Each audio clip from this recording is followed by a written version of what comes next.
Now, I think it's very fitting that Tamara was a grocery store clerk when she was young, because one of my first jobs, I used to bag groceries. And so now that she has sent some ideas down the conveyor belt, I'm going to try to bag them up for you so that you can take them home, okay? All right, she's said so eloquently how we wear masks and how that's appropriate depending on the setting that we're in. The masks that concern me are the ones that we wear that cut us off from one another. The masks that we use to hide those parts of ourselves that we are too afraid or too ashamed to let others know about, even others whom we trust. Right? Each of us decides in every encounter how much of ourselves that we're going to reveal. And we all keep parts of ourselves hidden. But each day is an opportunity to gain the confidence and the courage and the inner strength to be more yourself, more fully, and to show those parts of yourself that might not be considered normal, quote unquote. We all have ways of hiding the things that we fear if people learn about us, they won't love us anymore. They'll reject us. We may be afraid to reveal certain truths about ourselves because we're afraid we're going to lose our job or we're going to lose our friends. Now, these secrets include many common things like, my marriage isn't going very well. I suffer from depression. I have a history of mental illness in my family. I'm dyslexic or ADD.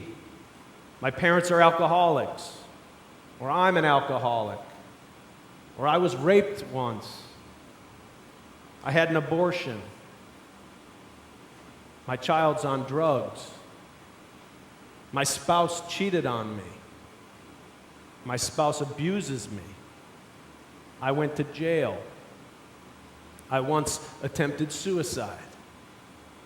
Or even such things as, I pray every day. Or I'm part Jewish, or part Native American. Or I believe God is directing my life.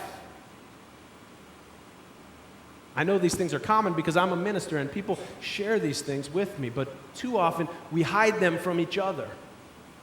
The problem is that we can get all dressed up, we can come to church and put on a smiling face as if there's nothing troubling us or nothing deeper that we want to talk about. And in doing so, we can miss each other. But when we do, we risk being disconnected not only from one another, but from ourselves, our true selves. We could feel lonely while sitting in church surrounded by each other. This is what theologian Paul Tillich calls estrangement. He believes that it can be the state of our whole life. Estrangement from others and estrangement from our true selves, which for him is a form of estrangement from God. Because we are each holy. And to live in shame and hiding from our own truth is to be separated from our own essence, which is divine. Many Christian theologians today, including the Pope, are now saying that hell refers to estrangement from God. It's not quite as exciting or sexy as fire and brimstone. But that's what they're saying. It's estrangement from God. That's what hell means. And in that sense, this sermon's about more than just taking off our masks. It's also about how to get out of hell in this life. And getting out of hell usually requires grace. And one form of grace that we give and can give to each other is acceptance and understanding.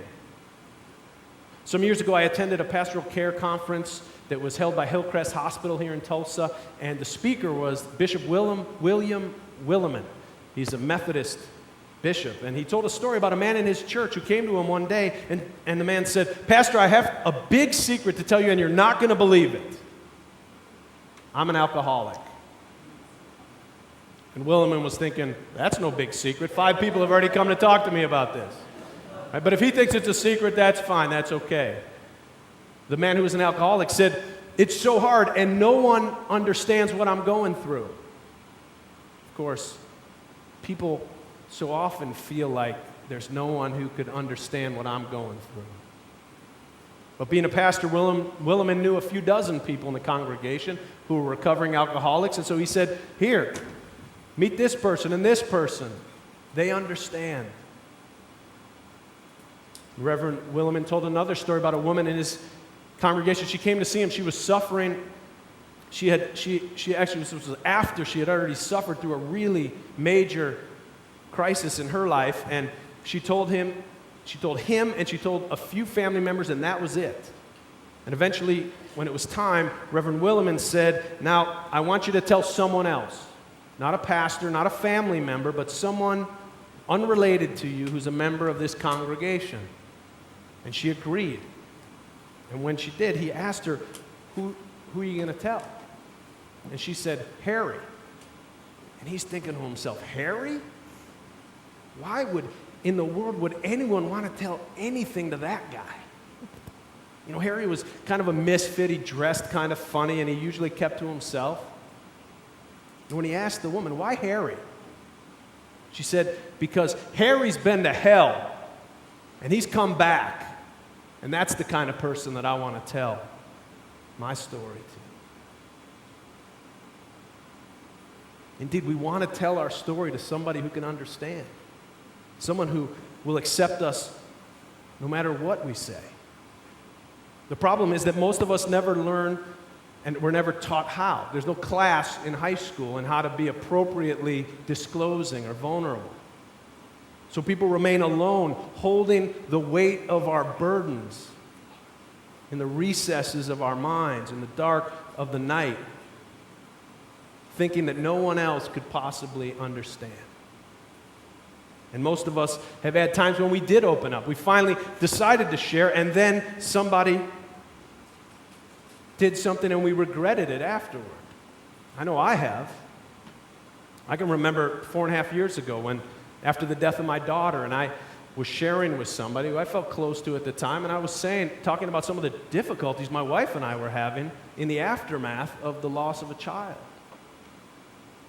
And very shortly afterward, I heard people whispering that, oh, the minister and his wife are having trouble over there at All Souls. And I thought, I just wanted to strangle that person for taking what I was sharing intimately and turning it into gossip. And I was mad at myself because I should have known better than to tell this person these things. But most of the time when I share with other people about my loss and my grief and some of the difficulties that ensued following that really awful time in my life, people open up in return and they start to share with me their stories. They tell me about how they lost their mother at age 12, or they lost their brother at age 8, or some other way in which they too had been to hell.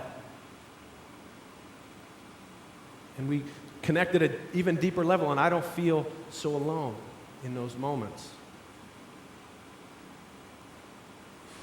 It's nice to be 4.5 years past all that, and to be doing so well in my ministry, in my marriage, and in so many ways in my life. But it was a hard time then, and it's hard to know sometimes in those hard times, who can I trust? Who can I talk to? Who will be there for me? The morning of our wedding, my wife and I, we each gathered a circle. I gathered a circle of men. She gathered a circle of women. I don't know much about what the women did and what they said, but the men shared with me 3 things. First, they shared something that they loved about marriage, something that was difficult to them in their own marriage or their own relationship, if they were in one, and a blessing that they wanted to share with me and Anitra for our future together. And I have to tell you, it was that second one. It was the stories about what had been hard for them in their marriages that had the greatest impact on me, because we don't talk about these things, especially men. And I have to tell you, after hearing all that, I was starting to wonder whether I really wanted to get married. I was thinking maybe I should have done this before the morning of my wedding. No, but seriously, it was truly powerful to hear from people who I love, men who I love, and who love me, and whose relationships I admire, that they had gone through hard times and how they'd gotten through them and what that's like. because then I don't feel so alone when difficult times have come in my own marriage. And I have to tell you that, it's kind of a side note, but my best friend and the best man at my wedding is a gay man. And I just want to say that I learned that people in same-sex relationships have all the same problems as straight people have. But I think it's difficult, and I think that if we don't get real with each other about the difficulties of marriage and relationships, then in the hard times we can feel like no one else can understand. One of the most moving stories for me that Dr. Willimon told was about a woman who came home to her mother and said, "That's it, it's over, I'm leaving him." "What are you talking about, dear?" "James, I'm leaving him. It's through. We're through." "Well, what happened, honey? What's going on?" "Well, he cheated on me. We're done." And the mother said, "Oh, dear, did I ever tell you about the time when your father had an affair?" "What? Dad cheated on you?" "Yes. It was a long time ago, and we had to face some hard truths about our marriage. But after that, and in the end, we decided and realized that we love each other and we love our family and that we wanted to work on it. And with effort, we've made it through." "Well, yeah, you sure have. 66 years, Mom. I mean, I think of you as having the best relationship of anybody I know." Well, let me tell you that it wasn't always easy. And I hope that you and James will keep talking to each other. And that you'll take the time and make the effort to rebuild trust. Because if you both want to do it, it can happen. And you can go on with your family. That's grace. Those conversations can get us out of hell in this life. I once gave a sermon. I think it was the third sermon I ever gave in this church, almost 10 years ago, over 10 years ago. And the title was Coming Out. It's not just for gay people anymore. Right? We all have parts of ourselves that we do not reveal because of fear of being judged or rejected. All of us. And we have to be careful, no doubt, with whom and when and how we decide to take off these masks. Our places of employment often are not safe places to be fully open and disclosing. I hope our church is a safe place. I hope this is a place where we can go beyond the superficiality of the everyday. And where you can be your whole self. It's a place where we can practice being the person that we hope to be in all areas of our lives. It should not be a place where we all get dressed up and fool each other and therefore miss our way home. But a place where we can bring our whole self and realize that your whole self is holy. So, hopefully, I've bagged up these ideas so that you can take them home with you. But now it's up to you whether you choose to use the bag as a mask